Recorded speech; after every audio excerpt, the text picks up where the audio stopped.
In 1852, a crew of tough, sweaty ironworkers gathered hopefully around a homemade blast furnace near Cedar City. But this was not your typical crew of ironworkers. As a trickle of the crimson molten iron began to flow from the door of the furnace, a general cry went up. They shouted, "Hosanna, Hosanna to God and the Lamb." Hosanna! Hosanna! Hosanna! In 1870, when Brigham Young dedicated the line connecting Salt Lake City to the Transcontinental Railroad in Ogden, he pointedly used not a golden spike, but one made of Utah iron. We still have that spike and the mallet that he used to drive it with today. They're both inscribed with the words, "Holiness to the Lord."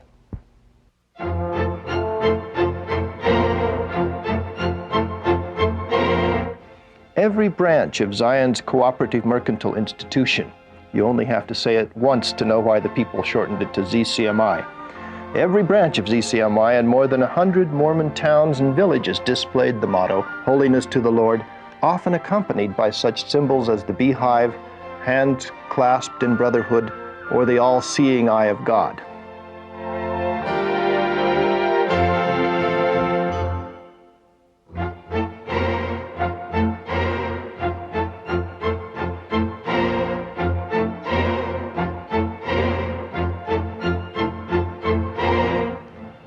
Today, we rarely see such symbols except on the most sacred of Mormon structures, the temples. But in the 19th century, they made little distinction between the secular and religious pursuits. In Brigham Young's view, economic problems were amenable to religious solutions, and religious problems always had an economic aspect. Why, he felt, make an artificial distinction between them? A clear example of how the religious and economic aims of Utah's early leaders were intertwined was the problem of peopling the Mormon Zion. It was not gold or silver or even land that led the Mormons to leave Nauvoo and come to the Salt Lake Valley. Theirs was a desperate leap into the wilderness. Here they were 3 months from the nearest white settlement. And they deliberately chose the Great Basin over California because here they felt that there would be no one to hinder them in their efforts to build their vision of the model and perfect society. Brigham Young put the matter with characteristic plainness. We do not intend to have any trade or commerce with the Gentile world. For so long as we buy of them, we are in a degree dependent on them. I am determined to cut every thread of this kind and live free and independent, untrammeled by any of their detestable customs and practices.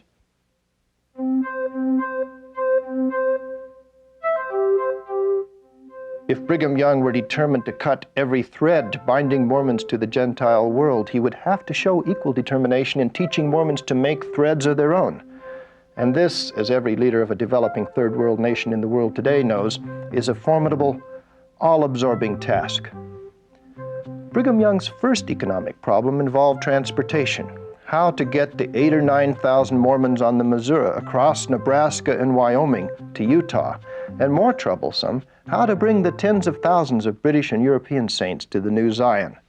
The major instrument for accomplishing this was the company whose activities over 37 years created this impressive collection of records. It was called the Perpetual Emigrating Company, or sometimes known as the PEF, or Perpetual Emigrating Fund. Through donations, church leaders created a reserve pool of funds that could then be used to finance the immigration of the poor. They were then expected to pay back the company after they got on their feet in Utah. Incorporated in 1850, the company first concentrated on the task of bringing to Utah the nearly 8,000 Mormons then living in settlements along the Missouri River. By 1852, this had been accomplished, and they then turned their attentions to the formidable task of bringing the European converts to Utah. The PEF chartered whole vessels on a regular basis, planning their departure usually from Liverpool in late winter or early spring so the entire trip could be made in a season. Typical was the journey of 303 Mormons on the Kennebec, which left Liverpool on the 10th of January, 1852.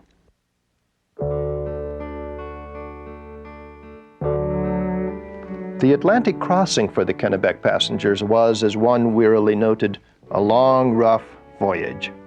Supplies ran low when the ship became stuck in the silt of the Mississippi off the Louisiana coast. Freed after 10 days, the ship docked in New Orleans, where Mormon agents were on hand to help the immigrants find passage on riverboats to St. Louis. At St. Louis, they transferred to other boats for the last part of the 1,200-mile trip upriver to Canesville. This was perhaps the most hazardous part of the journey, as severe outbreaks of cholera were common along the river in the early 1850s. However, another disaster struck when one of the riverboats, the Saluda, blew up, killing some 30 passengers and scalding and injuring as many more. It wasn't until they had completed their trip upriver and arrived in Canesville that they suffered an outbreak of cholera. In one family of 9, the father, mother, and 3 children died, leaving 4 orphans to undertake the 1,000-mile overland journey alone. Joining the immigrant company of Eli B. Kelsey, they set out on July 4th, arriving in the Salt Lake Valley on the 16th of October, 1852. It had been 10 months and more than 4,000 miles since the beginning of their fateful journey. After an initial stay in Salt Lake City, most of the immigrants made their way to remote villages where laborers were needed or land was yet available. Though different in detail and usually attended by less suffering, the experience was repeated tens of thousands of times before the company was forced by the federal government to cease operations in 1890. Altogether, the company had helped in transporting perhaps as many as 85,000 people to Utah, and this averages out to about 2,300 persons per year during the whole 37 years of its operations. The Perpetual Immigrating Fund Company provided the financial backing and the organizational structure for immigration, but the exact means of travel changed from time to time as various plans were devised for increasing the speed and the efficiency of the journey. One of the most novel was drawn up by church leaders in the mid-1850s. It proposed that immigrants simply walk across the plains, reducing their belongings to a bare minimum, that which they could carry in a 2-wheeled handcart like this. Heavy furniture and other goods would be carried in a wagon, 1 wagon for each 20 handcarts. Well, the idea seemed daring and outlandish at first glance, but in fact there was some pretty sound economic reasoning behind it. The major goal was to bring as many people from Europe to Utah at the least possible expense. But an important part of the cost of the overland journey was outfitting people with teams and wagons on the Missouri River. The carts promised to reduce that cost by some 40%, from 15 to 9 pounds per person. This meant that 1,000 British pounds could bring 111 people to Utah by handcart, but only 66 by wagon. The idea seemed so practical and promising that 1,900 persons signed up for handcart immigration in 1856. They were outfitted at Iowa City, Iowa, organized into companies of 100 carts, and spread themselves out along the 1,200-mile trail to Salt Lake City.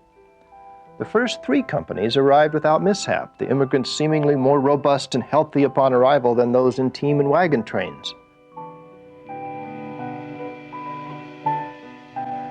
The final 2 companies were delayed, however, waiting for handcarts to be built.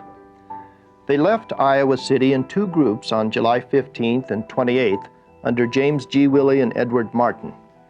Though experienced travelers advised them not to travel beyond winter quarters that season, their eagerness to reach the valley and the optimistic advice of some leaders overcame their judgment. Both companies were overtaken by early winter storms in Wyoming. Rescue teams sent out from Salt Lake City did not arrive in time to prevent a terrible loss of life from hunger and exposure. Over 200 of the 1,076 immigrants in the 2 companies died. The tragedy dealt the handcart immigration plan a blow from which it never fully recovered. Over the next 4 seasons, 5 more handcart companies came to Utah, but 1860 was the last year of the handcart immigration. Altogether, about 3,000 people had carried their possessions in handcarts, a little more than half of the total number who came to Utah between 1856 and 1860. The handcart immigration is but a tiny fraction of the whole epic of Mormon travel to the West. But like the Pony Express, it stirred people's hearts and imaginations, looming far larger in our folk consciousness than the actual merit of its accomplishment would seem to suggest. Transporting people was but one of the economic problems caused by the extreme isolation of early Utah. Perhaps more importantly, that isolation meant that Utah had to be self-sufficient in the production of foodstuffs and provide a surplus to feed the incoming migration each year. Brigham Young thus urged his followers to fill the vital need for foodstuffs before any other economic need. The production of enough foodstuffs most years did not make Deseret self-sufficient. That pound of nails might have cost 10 cents in St. Louis at the time, but by the time it reached Utah, the cost was multiplied by freight charges 13 times to $1.30 a pound. Heavy goods such as iron and iron products, high bulk items like bolts of cloth or rolls of paper, and of course fragile products including window glass, light shades, and china and pottery. All of these were in great demand in early Utah and at premium prices because of the high cost of transportation.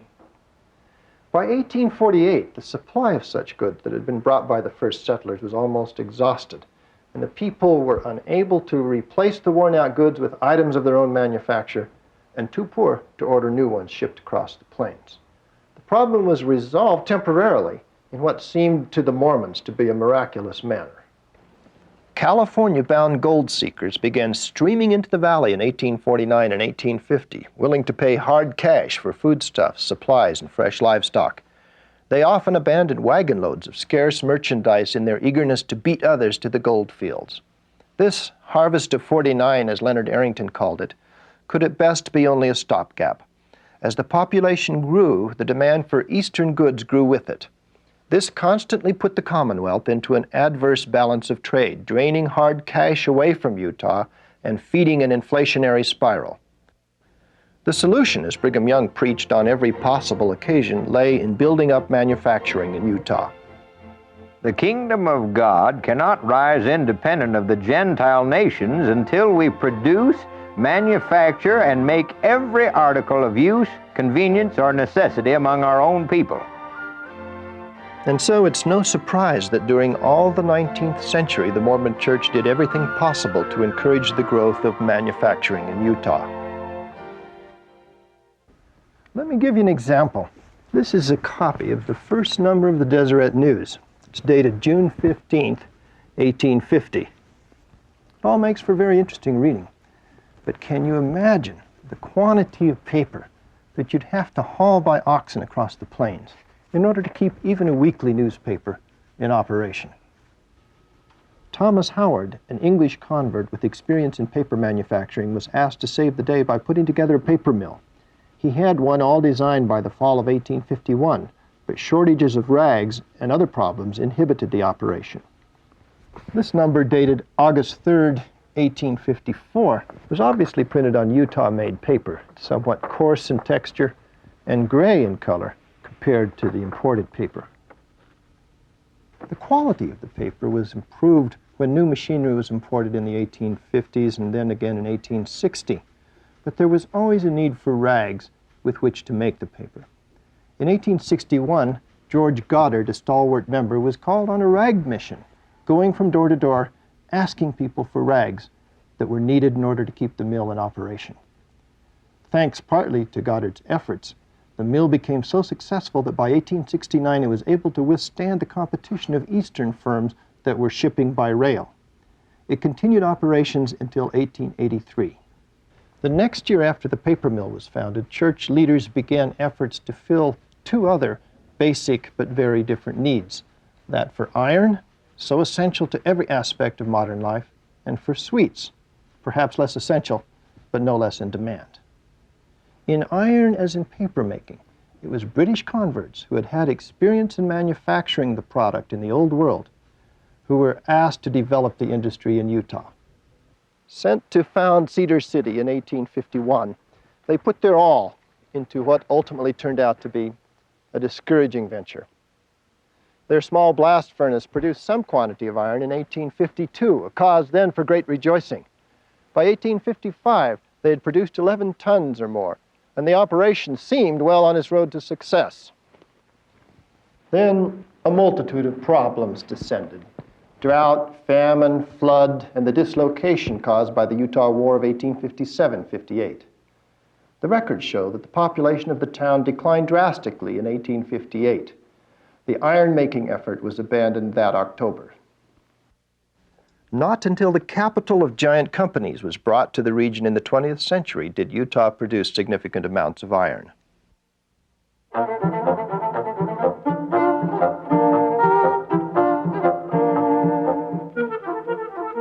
The story of sugar manufacturing in pioneer Utah is similar.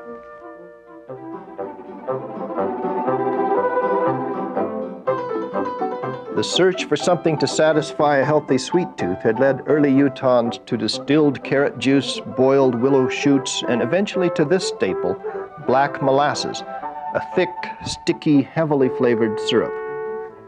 An older generation of Utahns, including my father, ate molasses on everything from pancakes to their frequent bread and milk suppers.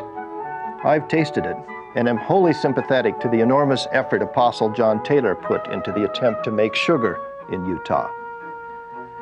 In 1852, Taylor brought to Utah a supply of sugar beet seed from France and all the machinery for the factory. It took 40 huge Santa Fe prairie schooners and 400 head of draft animals to pull the equipment to Utah. In 1855, a 3-story adobe factory was built on Parley's Creek, 4 miles south of the downtown area, to house the enterprise. The neighborhood is still called Sugar House today, after the old factory. They succeeded in producing only an unpalatable molasses and finally gave up the effort. In the 1890s, the Mormon Church invested again in the industry, this time launching a successful plant at Lehi. Again, it would appear that the early effort had failed, mainly for want of capital and expertise to take it beyond the founding stage. Other early manufacturing efforts included the making of pottery, furniture, nails, silk, tanned leather, and perhaps most importantly, woolen and cotton textiles. A 240-spindle textile mill was set up near the mouth of Big Cottonwood Canyon in 1863. Later, the machinery was dismantled and shipped to southern Utah, where a handsome stone mill was built at Washington near St. George to house the enterprise. The mill there continued operations until 1910. In 1873, a large woolen mill was opened in Provo, built as part of the cooperative movement of the late 1860s. The Provo Woolen Mills Company, as it was called after 1889, continued to operate until the Great Depression. Several smaller towns, such as Brigham City, Beaver, Orderville, and Parowan, also had small textile mills in the 19th century, producing almost entirely for the local market. In all this, it's clear that the early Utahns scored a few wins, but they suffered some pretty costly losses as well. The Mormon efforts enjoyed initially the advantage of an automatic tariff imposed by the high cost of transporting goods from the east. And they had a pool of well-trained workers, drawn directly from Great Britain, the most highly industrialized nation of the world. But they were plagued by persistent and nearly insoluble problems of capital formation. How could a people barely able to afford the wagons and teams they needed to carry themselves across the plains save enough money to finance the launching of industrial enterprise? They didn't even have the time and means to build dams and canals beyond the rudimentary pioneer ditches, because each fall 2,000 or 3,000 new immigrants arrived, hungry and destitute, and requiring food and care until the next harvest.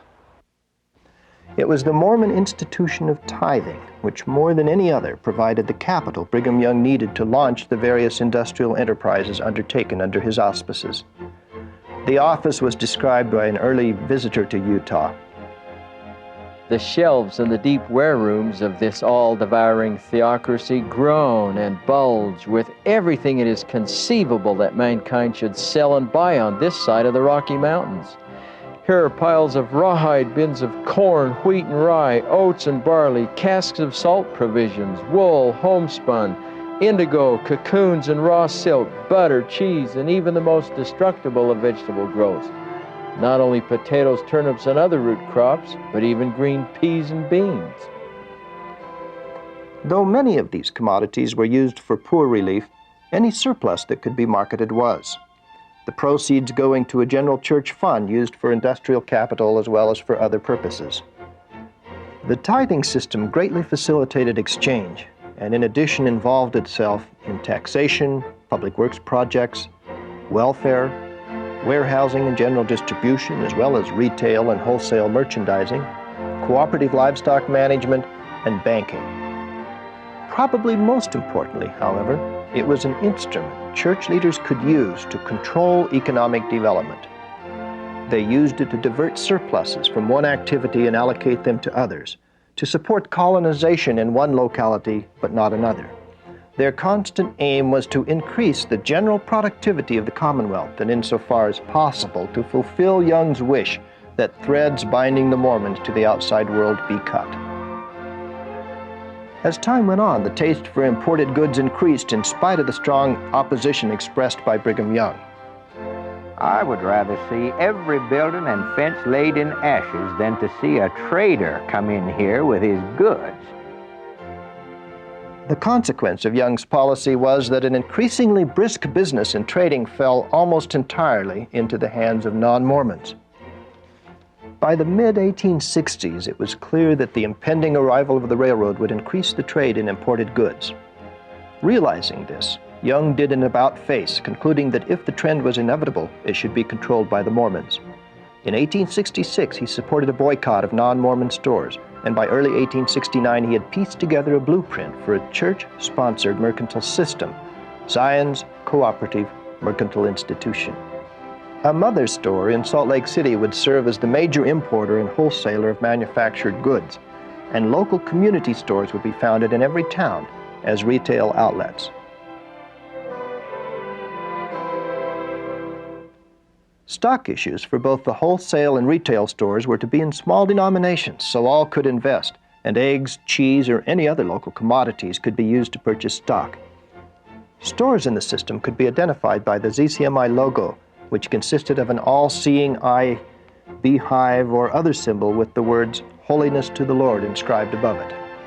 Mormons were asked to patronize only the cooperative stores, and regular disregard of such counsel could and did at times result in a stern interview with the bishop or priesthood quorum leaders urging support for the system.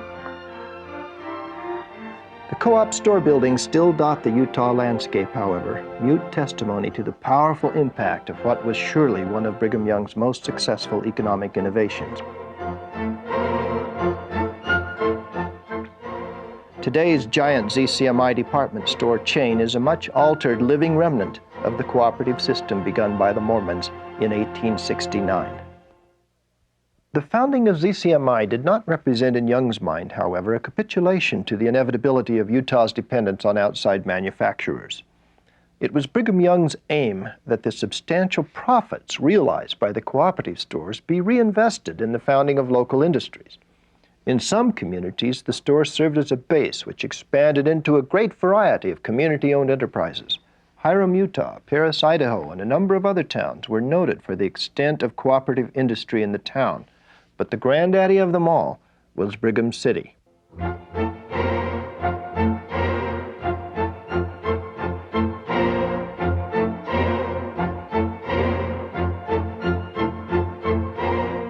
Under the benevolent eye of Lorenzo Snow, Brigham City's cooperative store, founded before ZCMI in 1864, grew to foster a truly remarkable array of home industries. The town-owned enterprises included a grist mill, a pottery shop, a textile mill, a tin shop, a brush factory, a planing mill, various administrative departments, public works and education departments, and even a tramp department to provide work for itinerants who came to the town seeking handouts. The cooperative, known as the Brigham City Mercantile and Manufacturing Association, reached the peak of its activities in the late 1870s. It then began a series of reverses. A fire destroyed a textile mill. Hostile federal officials imposed heavy taxes on the scrip. Under such pressures, the association began gradually to divest itself of its various departments until only the store was left. It closed in 1895. Young's hope of building a society that in economic as in other affairs would be separate from the world was never quite realized. Brigham City became its best urban fulfillment, though no doubt a good many remote country towns like Pocketville or Grafton found themselves in a state of meager independence they would gladly have done without. Even Brigham Young found it necessary to involve himself in the Gentile world, making deals with industrial and transportation firms in order to bring about the level of economic growth needed to supply the basic needs and wants of his people. And as Young had feared, in time, many of these locally developed industries either were taken over by outside interests or succumbed to their relentless competition. But in retrospect, Young's priorities in building a bootstrap economy would seem to have been the right ones. He began by stressing agriculture as the essential base for the developing Commonwealth. At the same time, he urged Utahns, as resources permitted, to begin small manufacturing and mining of industrially useful resources such as lead, iron, and coal. He rightly sensed that Utah industries meant jobs for Utahns and that the pay of workers remains in local circulation to stimulate the growth of the region. After the railroad came in 1869, precious metal mining became of great importance, transforming the agricultural and small manufacturing base Young had built. The success of mining and smelting, however, would have been greatly inhibited had there not already been a ready supply of foodstuffs and labor to support the new activities. Mining development in all of the surrounding states was heavily dependent in the 1880s and 1890s on the truck gardening capabilities of the bootstrap economy that Utahns had built. Ironically, the territory which, except for Nevada, had the least potential for row crop agriculture in the Mountain West provided the eggs, butter, cheese, and vegetables needed to build the mining industries in the 19th century.